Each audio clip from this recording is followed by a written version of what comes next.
Hey everyone, welcome back to Rough Cut Faith. We are in the house.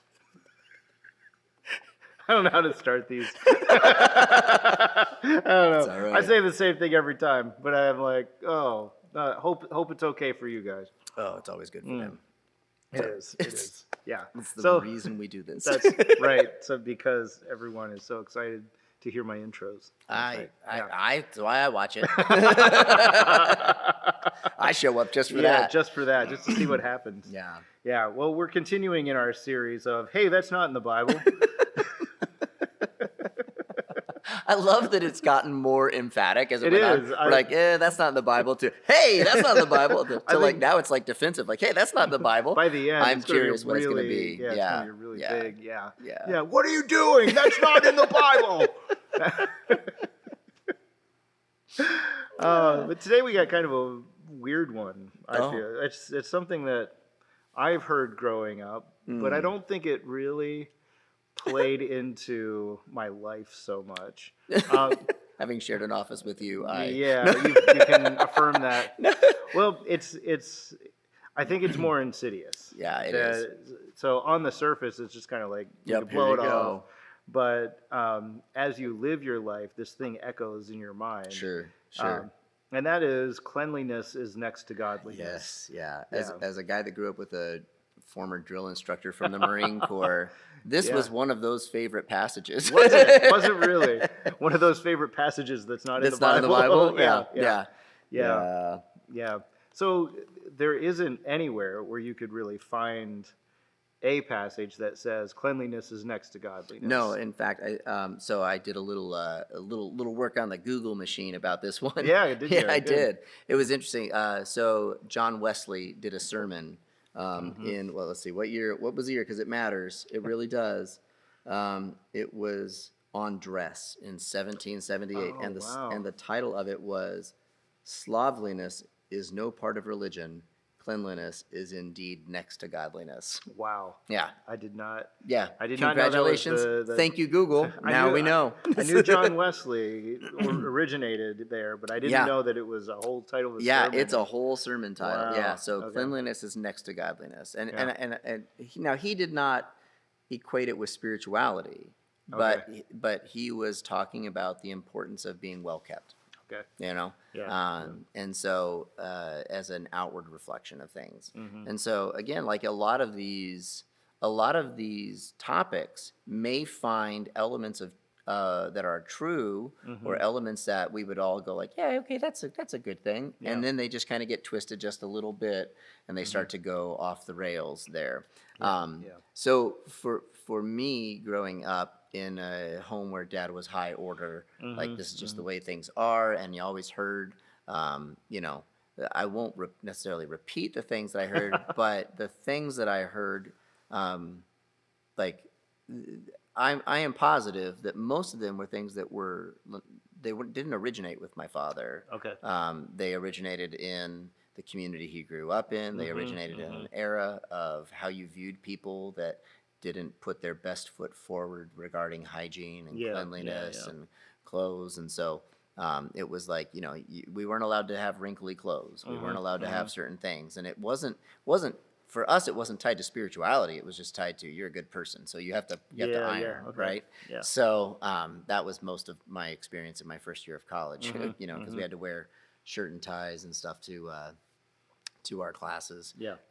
And so it was just very much like, well, I can't roll out of bed and just go to class, But the dynamic of that and how it spills over into a lot of my life is I can start to go like, oh, when things are getting disordered, there's a layer of, oh no, like, now I recognize it a little bit more now. And as I've gotten older, I ended up with an ADHD diagnosis, which gives like So some of that's something I'm like, oh, wait a minute, that's that, Yeah. I also have been in my dad's garage. So So there's limits. so there are limits to what cleanliness looks like, right? It's in the things that allow us to look at other people and make an assessment, but not to the things that are out of the view of other people. Yeah. So the garage, well, we don't really like. That's just we just got to put stuff in there, and so it gets put in, and then move on, and you go about your day. But I saw it in some of my Bible college years get spilled over because the schools that I went to really embraced a specific form of um, counseling that took it and made your presentation of yourself. Um, uh, if you weren't careful, it would be very easy to equate how you went through life and the cleanliness of your person and your spaces. They were equated with your walk with God. And so, and I think that would be, for me, that's where I saw it the most. Like my growing up, my parents, the church I went to, didn't necessarily implicitly state that you have to look a certain way. But it was certainly there. Like, I grew up in where you wore a suit to church.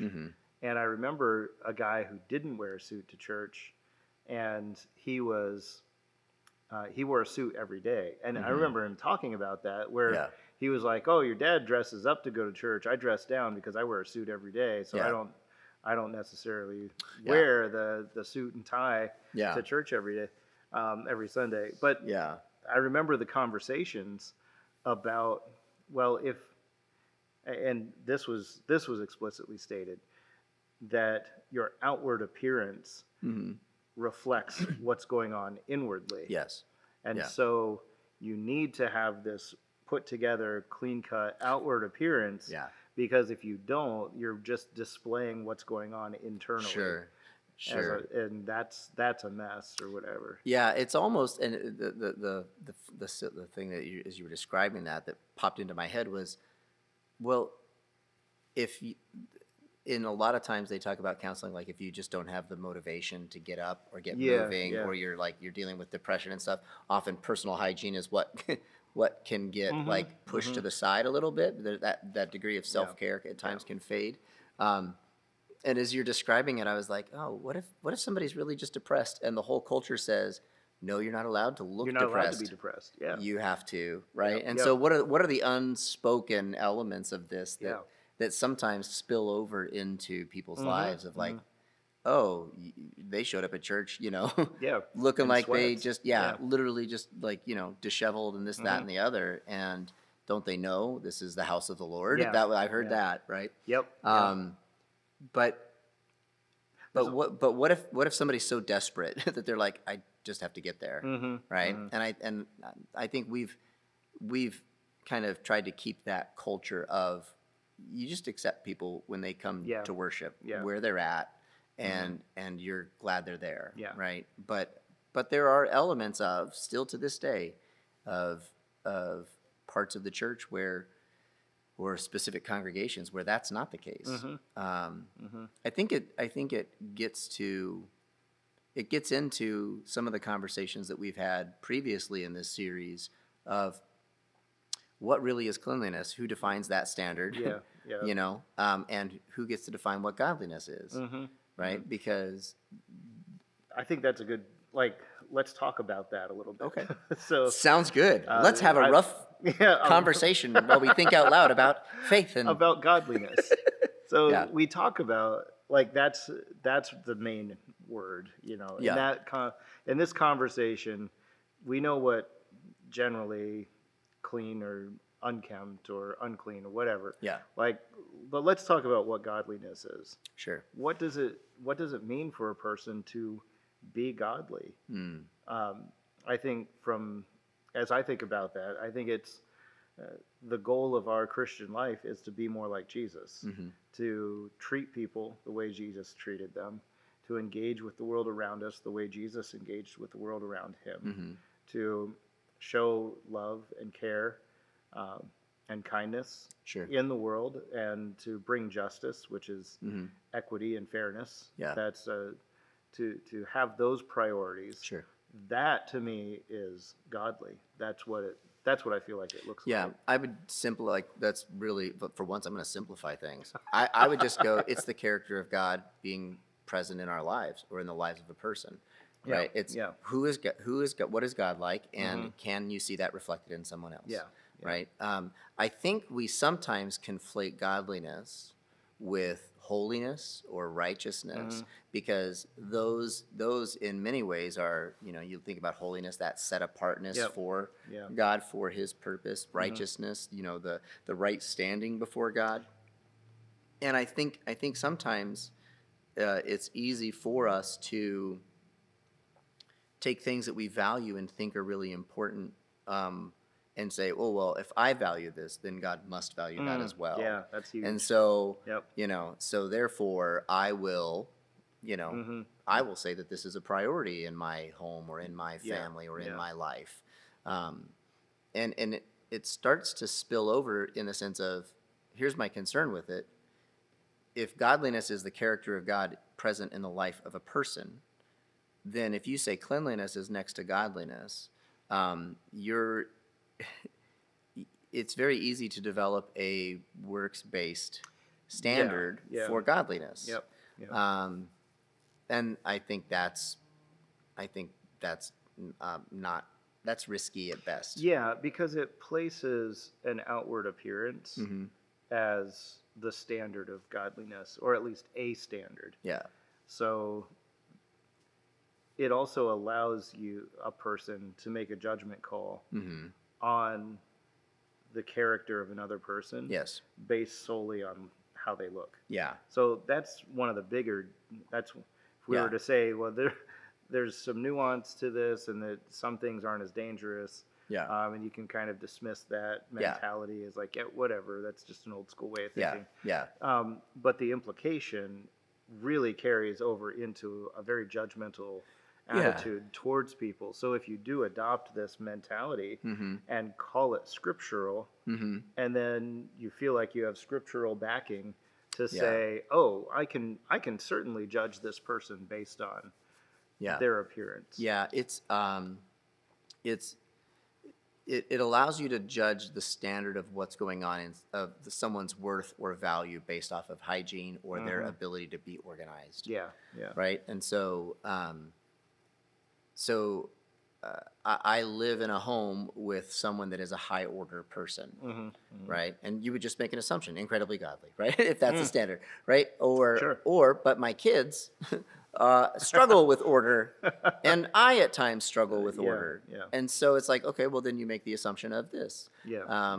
So it really does feed into a judgmental perspective of where is somebody else at spiritually based on the external capacity of someone. So you bring in someone that is, maybe they have a neurotypical or neurodivergent way of approaching the world, and order is it's very different sometimes, or it's maybe there is chaos, maybe there is somebody can't handle chaos within minimalism. So are the most godly people the minimalists?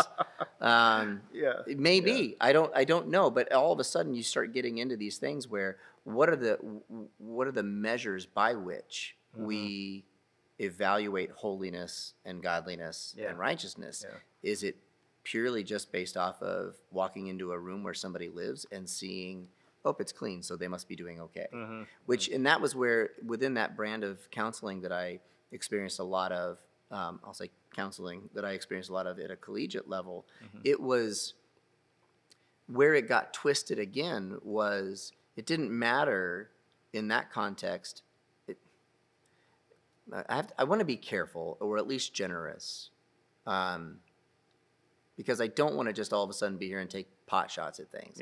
But the negative aspect that I saw was most often couples within that framework tended to look at the woman's role in the home, or the wife's role in the home, was primarily a homemaker.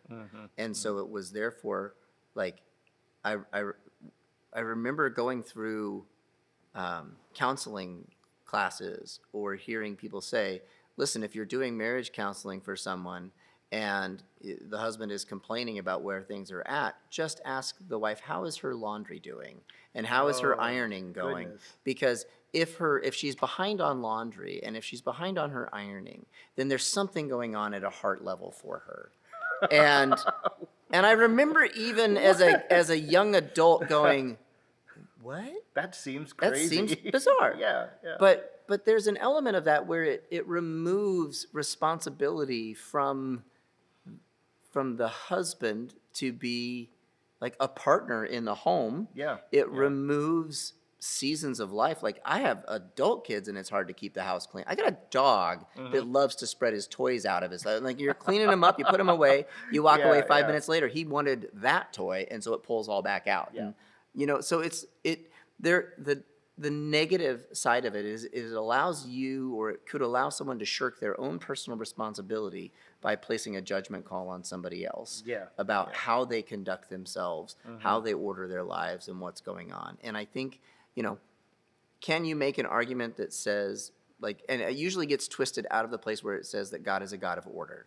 And so, right? And so if God is a God of order, which has nothing to do with, there's a specific context where that passage is being used. And so then all of a sudden, but it gets pulled into a context of, well, if that's God, then we should also value order. We should also value cleanliness. We should also value like all of these things. And so, it's the, can you say, is it great? Is it good to be organized? Sure, yeah. A lot of people think so. There's a whole industry that's built up around it. A lot of people think that order and organization is a good thing. But is it a measure of your spiritual life? Yeah. No.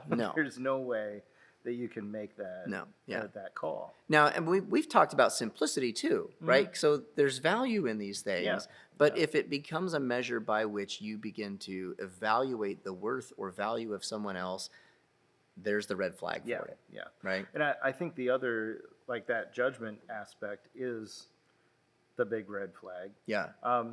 But the other issue, the other implication that comes from this that takes us, essentially would take us away from godliness, is that we start to think, well, if I look put together, then that's the main thing. Sure. Like making sure that my surroundings are good and organized, making sure that I look good when I go to church or when I go to these events, or I'm presenting as if everything is working well, everything is going well, and then I must be good. Like, and I can't get over how naive that must be to think that way, that if I look good, then I must be doing well.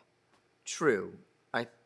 I think the risk that I see even more in it is I tend not to see, well, that's not true. I can't say I don't see people like that, but I can say where I see it most often is when somebody goes, I can't let my guard down. Like I have to have a measure of perfection in the eyes of other people in order to like feel like I'm okay. That's where I tend to see. That's where it plays out a little bit more. So it's not as much in the, at least in my experience, I tend to not see it as much in the I'm judging someone else. Although I've seen that, I've experienced that. I tend to see it in the self-condemnation of I'm not measuring up to a standard of perfection, whatever that standard of perfection is. So, and I've been around enough to know some really like incredible people whose homes are well organized, and some incredible people whose homes are incredibly disorganized. And so like that's not the standard, right? Holiness, the heart is the standard, not the external conformity. But let's dig into what you pointed out a little bit more, that the well put together appearance can be a mask for, or can be like armor for people to not be real, to allow them to just kind of look this certain way and not let their guard down. Do you see that? Do you see that as a protective measure? And so as long as I look good, nobody's going to ask me any of the deeper questions? Or is it more for their own security? Good question. I think it depends on the person. Right? But I think both of those are valid. Both are possible. And both are possible in the same person. There are days where when I'm feeling terribly insecure, I want to like you make sure your zipper's up, right? You're like, you make sure your buttons are buttoned the right way. I've watched kids get on a bus looking great and get off the bus at the end of a day for school and look like they just were in a tornado, right? Yeah, They look disheveled, right? I don't, when somebody comes in like super disheveled, for my kids, my daughter in particular, it's, hey, how are you doing? Are you okay? Mm-hmm. It's like I want to engage there. Yeah. She hasn't learned to mask too much yet, right? That seems to happen when you feel like you've been burned a good bit. Yeah. And so depending on a person's experience with like actually letting people see the way they live, well, I think it could be either a security issue or the opposite. Well, I think of a mutual friend that we have that used to always wear a suit to church, and it wasn't to this church; it was a different one.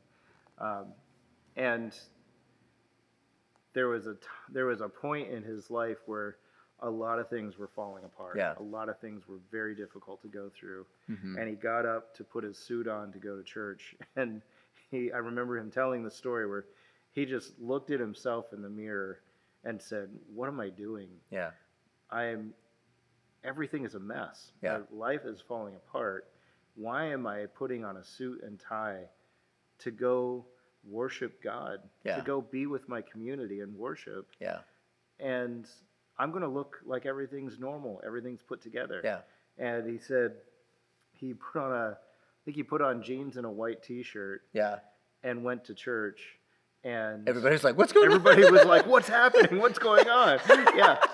So I think that was that's so telling. And he said he never wore a suit to church again. Actually, it's physically difficult for him to even think about that because it revealed that whole experience revealed something about him, that by putting on the suit, by looking good, it was sending a message to the church that everything is normal, everything's good, when the reality is, man, things are not good. Yeah.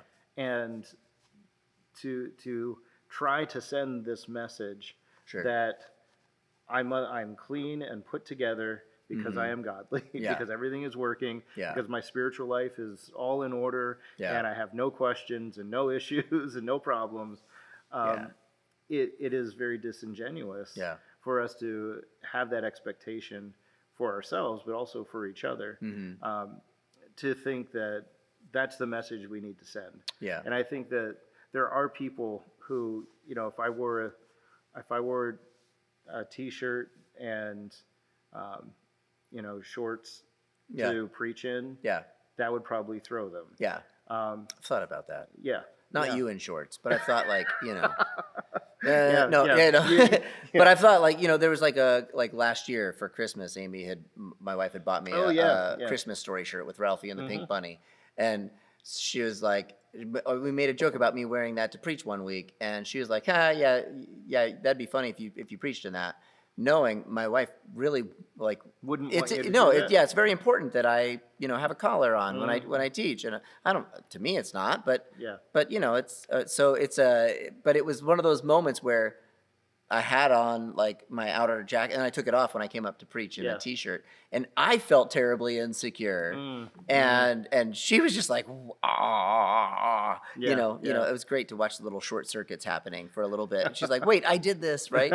So, but yeah, I think there's a reason why in the Old Testament they used to wear sackcloth and ashes when there was mourning. Yeah. Right. There was an external or repentance. Yeah, or repentance. Yeah. Right. And so it's not to say that, if you consider that, it's not to say that what happens on the outside isn't a reflection of the inside, but they should be in alignment. Well, I think that we are far more complex internally than we are externally. Yeah. And so it's hard to say. Yeah. Have you seen my nighttime routine? No. It's hard to say what's going on internally sometimes. Yeah. And to simply assume that if I put this all together, nobody's going to ask me any questions. Yeah. If I keep it all, if I look the same every time, nobody's going to bring anything up. Sure. I don't have to share anything. Because I think culturally we do have that assumption that if you look put together, if you present all put together and looking good, then there aren't issues. Yeah. You won't have Sure. these deep, dark issues going on in your life that you're really struggling with. Yeah. It's kind of like you can have someone struggling with addiction who looks like they struggle with addiction. Yeah. And if you make that judgment call, you're like, oh, well, yeah, they probably do. Yeah. But the person who looks very well put together, and you hear they struggle with addiction, it's like, what? Yeah. I never, oh my goodness, I never knew. I had no idea, Yeah. no clue. And like, that's the type of thing that we're talking about, where you can present one way spiritually, like everything looks good. The guy always puts, always put together. This woman always has her hair done nicely. Everything always looks great. But is that the reality? And I don't think I think what we need to get to is it doesn't really matter what you're looking like on the outside. We are concerned about your heart. Yeah. So how your heart is doing, I'm not saying people should dress according to how they feel that day or how they feel. But I don't think that we should. I think that we have to just remove that stigma from the church. As if you walk in jeans and a t-shirt, oh man, something must be going on. Yeah. I think it spills over beyond just dress. I think it spills into hospitality as well. Yes. Because right, you can look at personal cleanliness, you can look at personal hygiene, you can also look at like how is your home or how are your spaces, and I think that can also become like a challenge for a lot of folks as well. Is sometimes that need or that feeling to have the home be ready for company becomes so like dominant that you're no longer able to be hospitable. And hospitality throughout Scripture is like, it's a pretty important thing. So so if you feel that tension in and around there, I think it's probably worth exploring why. Yeah, that's a huge one. Yeah. Because I remember there was a time, perhaps it was because we had younger kids, but there was a time where anytime we would vacuum, the kids were like, "Are we having company? Somebody coming over? Who's coming over?" Yeah. and Jess, my wife, was always like, "Guys, I vacuum more than when we have company. Come on." Like that, but that is kind of the mentality of I can't, and I'm making a real metaphorical, reaching for a metaphor here, but I think it's apropos. The way we conduct ourselves normally is, this is all fine. But as soon as we invite somebody in, it's like, oh, I better shove these things in the closet. I better put all this stuff away. And make sure that it presents well. Because I can't show people how I normally live. I can't show people the chaos of life. Because what will happen? Will they accept that? Am I still? Will they make a judgment on who we are or Yep. who my family is based off of the condition of my garage? Yeah. Right. Yep. And that's a Or good kitchen. or kitchen Yeah. or the place where you walk in and you hang your coats Yep, and you put your yep. shoes. Right. It's all there. Like I feel it. In fact, I had this conversation with my wife a while ago. Like there's not many places in the house where I have like full like, oh, this is my area, right? So the garage I kind of have. That's kind of like there. But if you were to come to my garage, it's chaotic right now. Not as chaotic as it was a little while ago, but when we did the remodeling projects and stuff here, and we've done a few other things, like all the tools have gone home, just back into the garage somewhere. And I never really finished the process, and then it was like, oh, winter, so I got to move the bikes around and got to do this and got to do that, and all of a sudden it's like it doesn't take long for something to snowball, and then all of a sudden you're like, well, that's gonna take a couple of days of pure focus to just work on that, so I'll get to it whenever. I'll have a path to move, right? And I remember going like, when one of those points where Aim said, hey, let's just put this in the garage. And I had this like, no. And it was like, why? And honestly, I just said, I have to open the garage door at some point. And we live on a frontage road. And so everyone that drives by is going to see the chaos of my life right now, and they will make an assumption about who I am. And I remember just being like so discouraged that was where I found myself. Yes. And there's been a handful of times where those pressures of external conformity or external presentation come to the surface. I generally don't do well with clutter and chaos. I've learned that over the years. It becomes mental chaos for me, right? And so for me to have a garage that was in physical chaos was like going, look at the mental and emotional chaos I'm feeling right now. I don't want to be vulnerable with everyone that drives by my house, right? Yeah. Now, the reality, of course, is nobody cares. Yeah. Most people don't, Most right? people don't. Everybody that judges me, I don't know them anyway. Yeah, So And, other than you. And I judge you for entirely different reasons. Completely different reasons. And we've accepted that. Yeah, So, that's just the way it is. Yeah. But I think that we are scared of being vulnerable because we think that we're going to be judged. Yeah. When the truth is, we're all pretty much scared of this being judged for the same thing. Sometimes, yeah. I know I'm making blanket statements, but I think in general we're concerned about being judged for many of the same areas of life. And if we were able to be vulnerable with each other, then it would be like C.S. Lewis says, that core of being a friend or finding a friend is going, oh, you too? Yeah. And that would be us. We would go, oh, you struggle with that too? Like you feel this too? You feel this vulnerability? You feel this fear? You feel the chaos? I do too. Yeah. I don't have it all together. Yeah.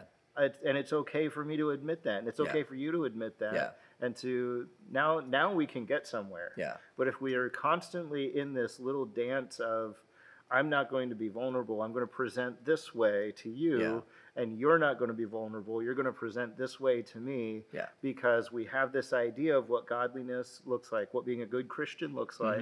We have this idea. We're just a decent person. Yeah. Right? And we're just going to kind of dance around this without admitting, I really struggle in these areas. And it's okay, like, it would be okay to struggle in those areas if we felt like we wouldn't be judged for it. Yeah. So I think that beyond the cleanliness aspect of it, of this whole statement, it's really getting to the heart of a lack of vulnerability or a lack of being able to be vulnerable with our struggles because we are concerned that others will make that judgment call on our faith or on our spirituality or on who we are in light of who we claim to be as followers of Christ, because we don't feel like the chaos inside is allowable. Yeah, we've created, I think in some ways it creates a standard for making some people feel more comfortable about who they are and keeps other people in line because they're like, well, I don't want to not measure up. Yeah. Right. Yeah. And I think when you look at it from a faith perspective, a spiritual perspective, that is what a terrible measure of faithfulness is to go, well, this is like, I mean, again, it's taking one set of cultural values and making it the standard for all things. Yeah. So one family's experience and making it the standard for all families. And I think that's a very I think it's damaging. You know, and if nothing else, the subtleties of it, again, because we try to get into the subtleties of it, of these topics. Subtly, it's like, okay, it takes a good thing, order, you know, basic self-care, not being in too much chaos, right? But it takes some things that have value and are seen as positive and makes them and elevates them to a point of a measure of faithfulness. And I just think that's I think that's a challenge, and I think if we're honest with it, that is something that people we hold other people to some standards, whatever they are. We may not recognize it, to put it in this phrase, if godliness is next to or cleanliness is next to godliness, but but we do it. We say it in other ways. We say it in other ways, yeah. And so I think in the long run, it undermines our ability to remember that our faith is about, the health of our heart, not our hygiene, right? And not our ability to organize a room. That's not a reflection of God's renewal in our lives. If you find yourself in chaos and it's causing chaos for you, that's not necessarily a spiritual issue. Maybe you just never had the tools taught to you, or maybe this is an interesting thing that over the years that I've identified is my family growing up. I have 5 older sisters. There was, the basic gist of how we moved around the country. Originally in Oregon, the economy crashed, and my parents had several properties and businesses that they weren't able to maintain because the economy just dropped. Yeah. So we ended up having to sell off everything. They ended up selling off everything, and they ended up going to California because that's where work was. Yeah. And so I always remember, we had family, but we didn't have a lot of stuff. I remember as a kid in Oregon, they ended up getting a contract with the local rest areas to go and clean the rest areas and take out the garbage. And so I remember going through things, and we'd go through the garbage, and Oregon had recycling deposits. And so we get cans and bottles, and they would separate those out. And that was what my sisters ended up getting their school money for school supplies. Because mom and dad couldn't afford to just go and get whatever. So that was how they did it. And I was a kid, I didn't realize it until later, but I've talked with my sisters about how that affected the way they view the world and how they viewed security. And at least a handful of my sisters I've talked to about it. But I saw the subtleties of it in the way that when I would get something, I held on to it forever. I didn't want to get rid of. Yeah, you didn't know when you'd get something else. Yeah, I don't know when I'll get this, right? So that's why, as a 46-year-old man, I still have an 8-bit Nintendo that I got when that got clearanced because the new systems were out. But I was like, oh, I've got this, right? Yeah. But then I hung out with our old neighbors who lived through the Depression, and they held on to things because they were like, well, this could have use, right? This could have, and so it's we inadvertently hold on to so much that we just assume that it's important without actually going, do I need this? Yeah. Is this something we're holding on to that's not relevant anymore or not important for us? And so I think when we all of a sudden make a standard of, order and organization is a standard for holiness, you're discounting the stories of people. Yeah. Right? You're discounting someone's life experience or saying their life experience was invalid and therefore needs to change in order for it to be a reflection of true godliness, right? Well, hold on. That's not really what God is concerned about. So, what's the as we wrap up here, the alternative? Clean your room. What's the alternative to brush your teeth, Michael? Yes, I will start doing that. Sure, thanks. If cleanliness is next to godliness is not that's not a truly biblical statement. It's not. It doesn't accurately reflect the gospel of the kingdom of God. What would we say? What would counter that? I think that for me, in thinking about that question, I go back to the vulnerability aspect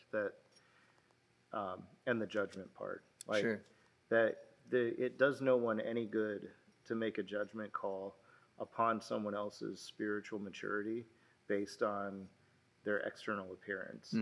And I think it would be better served if we would just recognize that we need to be more vulnerable with each other. Maybe we need to see more of the mess in each other's lives in order to pursue godliness so that we can help and support one another rather than make sure this veneer looks good so that it seems godly. Yeah. Do you want a picture of my garage for the thumbnail for this episode? We could do that. Or my office currently. I think I think the vulnerability piece is really important. I also think it's important that we like the vulnerability sometimes is we're not putting on the show, right? I think the vulnerability some other times is we initiate the expression of the needs we have. Yeah. Because I think sometimes we can get embarrassed about what's going on in our lives. And so that's the vulnerability piece. But the second layer of vulnerability is maybe you have somebody that you think could help. Yeah. And so can we be vulnerable enough to reach out to that person or someone and say, I'm in a bind. I need some help getting life back into order. Yeah. You know, or I'm in chaos. Can you help? We saw some of that when my wife had her health challenges. Yeah. And as a high order, very particular person, she had to go, I need help, right? And so I did what I could, but then when she started to get a little better and couldn't do the things she wanted to do, I remember she had a couple of friends that at different times came over and just sat with her and helped her go through some of the things that she would normally just do, but it was somebody that was with her and helping her organize the way that her brain needed to organize. And I'm incredibly grateful for that. But that was a massive layer of vulnerability for my wife to reach out to a friend that, you know, because she's highly organized, highly like ordered person. And so to get to a spot where she recognized in her weakness, she couldn't do everything. But she still wanted to make progress. She still reached out to somebody. And that person could have been like, you know, but they weren't. And they were present with her in the midst of her healing process and recovery process and spent time with her. And for me, I saw that friendship deepen. I saw, you know, my wife take a step further into, like, I don't have to be perfect. Like, you know, and so, because when she got sick, it was right after we moved into our new home. And so we never really unpacked for like a year plus. So there was a lot of that, of her just getting to a spot of going, I need to unpack, but I need to do it when it works for me. And so, so I think there's that layer of vulnerability, but also expressing the needs we have. We just have to get to the point of saying it's okay that we're messy. It's to think that we're not is really the lie. To think that not, we all have some level of organization or order in our life, but it's varying degrees. But for the most part, we all have pretty messy lives. I think it's easy to say I'm messy. It's harder to say you can see my mess. Right?